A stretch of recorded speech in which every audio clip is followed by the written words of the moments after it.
نن دومره پورې منګه لري تلیو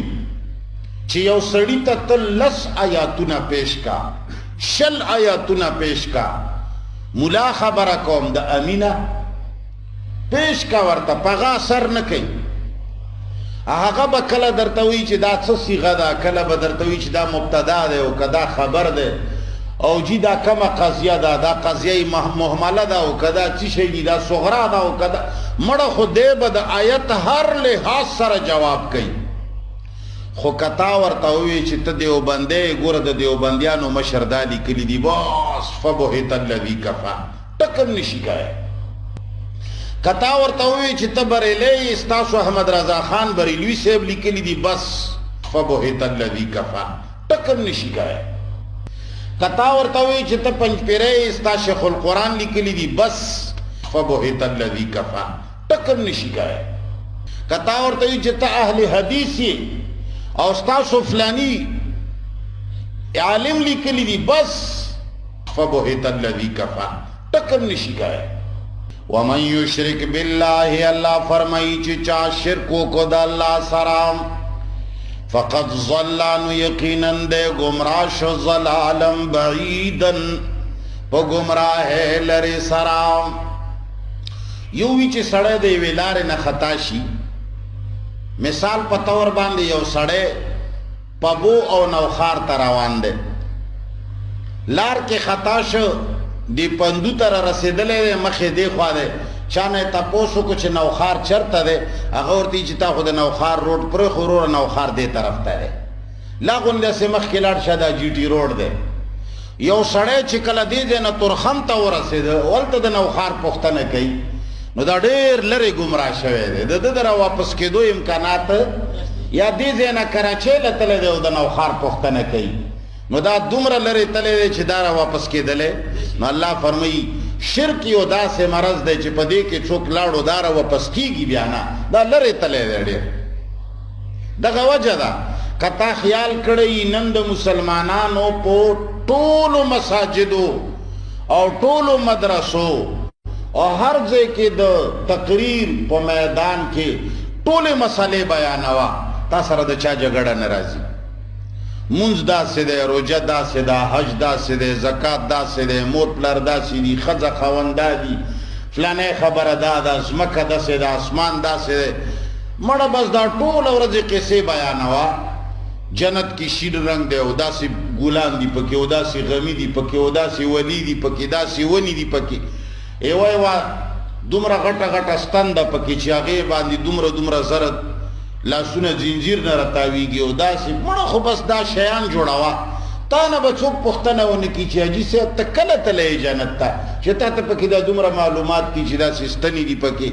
داسې پلانی شی دی، کم چې قرآن و سنت نه دي ذکر کړي دا ته یې ذکر کوې، دا دې کم ځای کې لیدلي دي، تا نه به څوک هم پوښتنه ونه کړي. خیر دی، څه چې وایه پلانی خوب ولیدو، پلانی په ویښه دا وکړه، پلنکی په هوا لاړو، پلنکی دا وکړل، چې څه دې خوښوي هغه وایه. خو که کله تا د الله د توحید او د شرک د نفي بیان دی وکړه، تا ووایي چې دا فلانی شی د الله خاص دی، دا الله سره مه شریکوئ، دا د الله حق دی، دې کې ورسره بل مه ملګری کوئ، بس فوراً جګړه جوړه. کله دې چې د شرک خبره وکړه، کله دې چې د توحید خبره وکړه، وجه څه ده؟ فقط ضل ضلالا بعیدا، موږ لرې تلي یو، موږ ډېر لرې تلي یو. ټیک دی، زما خبرو سره دې څوک اتفاق نه کوي، خو زه هم د چا غلام نه یم چې د چا خبرو سره دې زه اتفاق وکړم. دنیا دا الله موږ پیدا کړي په دین او په اسلام او په قرآن کې، موږ په خپل کتاب کې آزاد یو، د الله په کتاب کې د الله چې کومه خبره ده هغه به موږ منو. نن دومره پورې منګه لرې تلي یو چې یو سړي ته ته 10 آیاتونه پیش کا، 20 آیاتونه پیش کا، ملا خبره کوم د امینه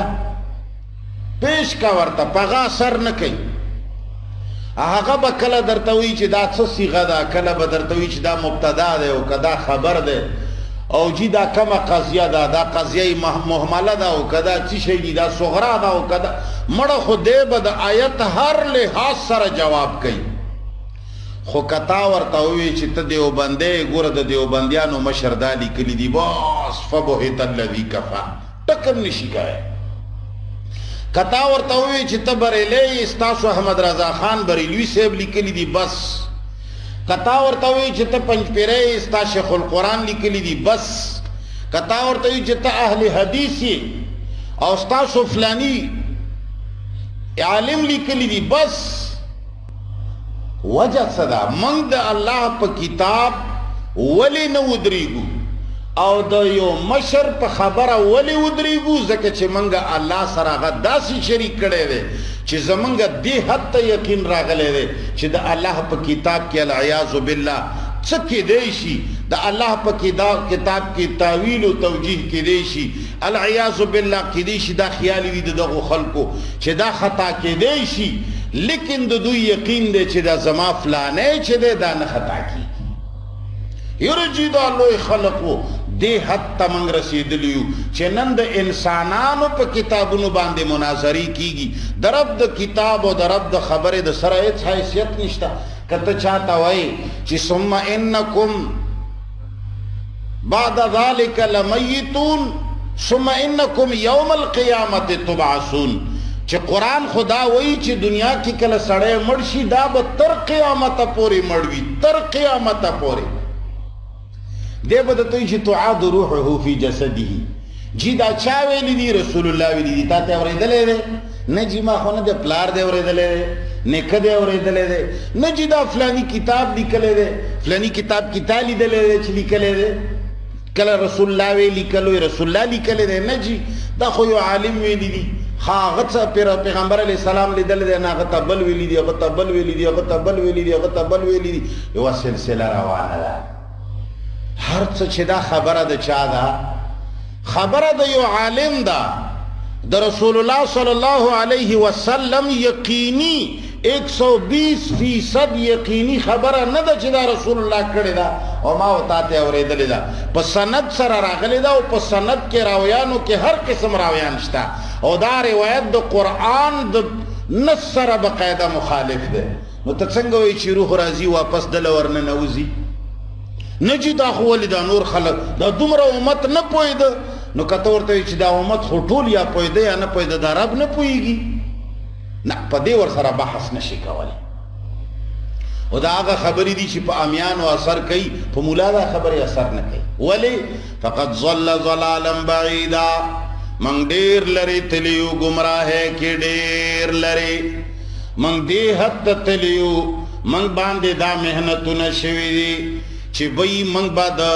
عالم خبرہ دا رب العالمین دا خبرنا اوچتہ گنو بلکی دا یقین منگ ترا کڑے شوی دے چی عالم دیر پوئی گی